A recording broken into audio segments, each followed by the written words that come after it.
जम्मू आ गए, दिल्ली आ गए, अलग अलग जगह पे आ गए, और अभी सरकार उनको करेगी फिर से हम मेरी बात समझ गए? क्या सबके साथ मर्डर हो जाता है? क्या सारी बहुएं जला के मार दी जाती? नमस्कार दोस्तों, मैं शीतल कुसमाकर आपका पाहुजा लॉ एकेडमी में बहुत बहुत स्वागत करती हूँ। तो आज हम जानेंगे कठोर दायित्व के सिद्धांत के बारे में कि कठोर दायित्व का सिद्धांत क्या होता है।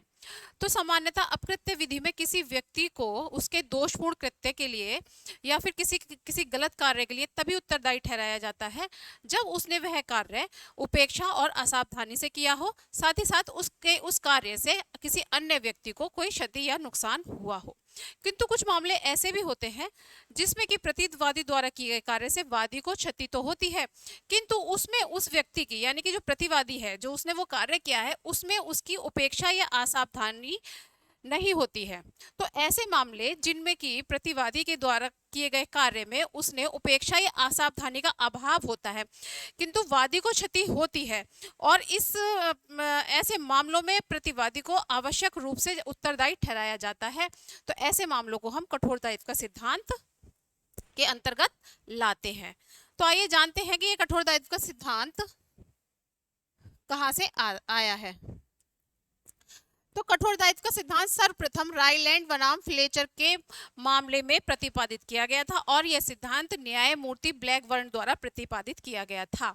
क्योंकि ये इस मामले में आया है इसलिए इसे रायलैंड बनाम फ्लेचर का नियम भी कहते हैं।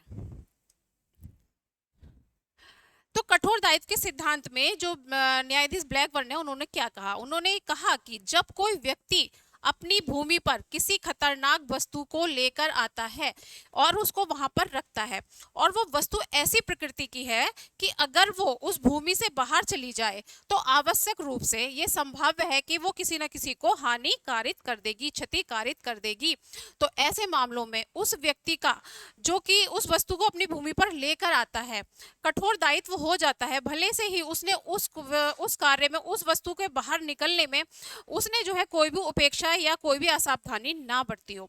तो कठोर दायित्व के सिद्धांत के अंतर्गत व्यक्ति की उपेक्षा या असावधानी के अभाव में भी उसको कठोर दायित्व क्षतिपूर्ति देने के लिए उसको बाध्य किया जा सकता है।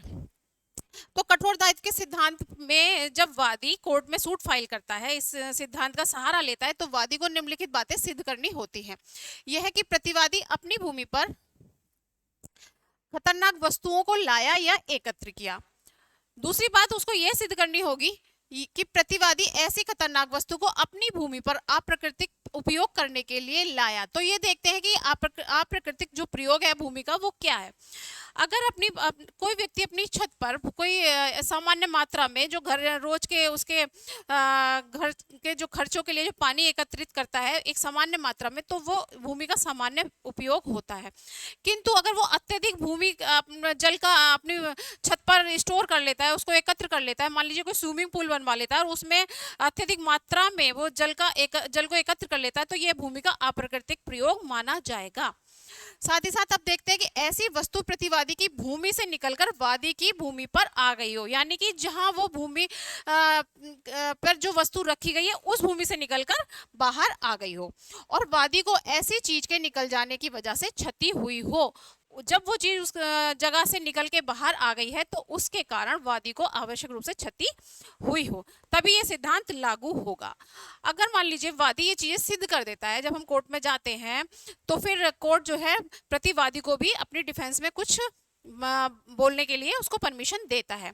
तो अगर प्रतिवादी यानी कि इस नियम के क्या कुछ बचाव भी हैं, तो जी हाँ, इस नियम के कुछ बचाव है।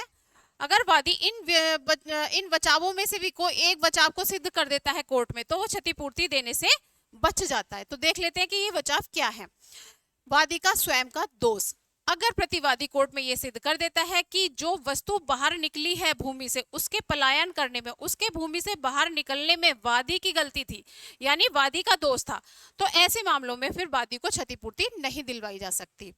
नंबर 2, दैवकृत्य। अगर जो वस्तु भूमि से बाहर निकली है वो दैव कृत्य के कारण हुई है, एक्ट ऑफ गॉड के कारण हुई है, यानी कि वो जो दुर्घटना थी, जो कार्य था वो ऐसा था जो कि अलौकिक शक्तियों के द्वारा किया गया था जिसमें मानव का कोई नियंत्रण नहीं था। तो ऐसे मामलों में भी अगर कोई दुर्घटना हो जाती है तो उसकी वजह से, मान लीजिए अर्थक्वेक आ गया, उसकी वजह से या किसी और वजह से इतनी अत्यधिक बारिश हो गई या कोई बाढ़ आ गई, उसकी वजह से अगर कोई नुकसान हुआ है जिसकी वजह से वो वस्तु बाहर निकल गई है, तो ऐसे मामलों में भी प्रतिवादी को उपचार नहीं दिलवाया जा सकता।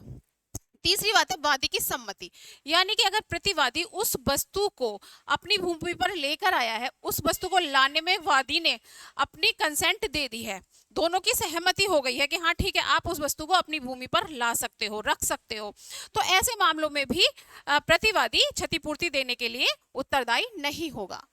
अब बात करते हैं चौथी, तृतीय पक्षकार का कार्य।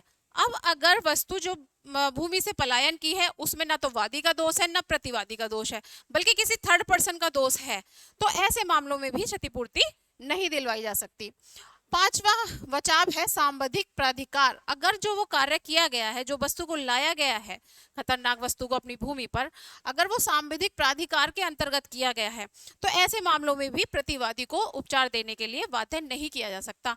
किंतु इस मामले में अगर वादी ये सिद्ध कर देता है कि जो सांविधिक प्राधिकार के अंतर्गत जो कार्य किया गया है उसमें उन कार्य, जिन लोगों ने वो कार्य किया है उन्होंने उपेक्षा बरती थी, तो ऐसे मामलों में फिर वादी को कोर्ट क्षतिपूर्ति दिलवाएगा। तो हमने ये जाना कि कठोर दायित्व क्या होता है और इसके लिए उपचार प्राप्त करने के लिए वादी को क्या क्या सिद्ध करना होगा और प्रतिवादी किन बचावों का सहारा लेकर के क्षतिपूर्ति देने से बच सकता है। धन्यवाद। Subscribe for more content.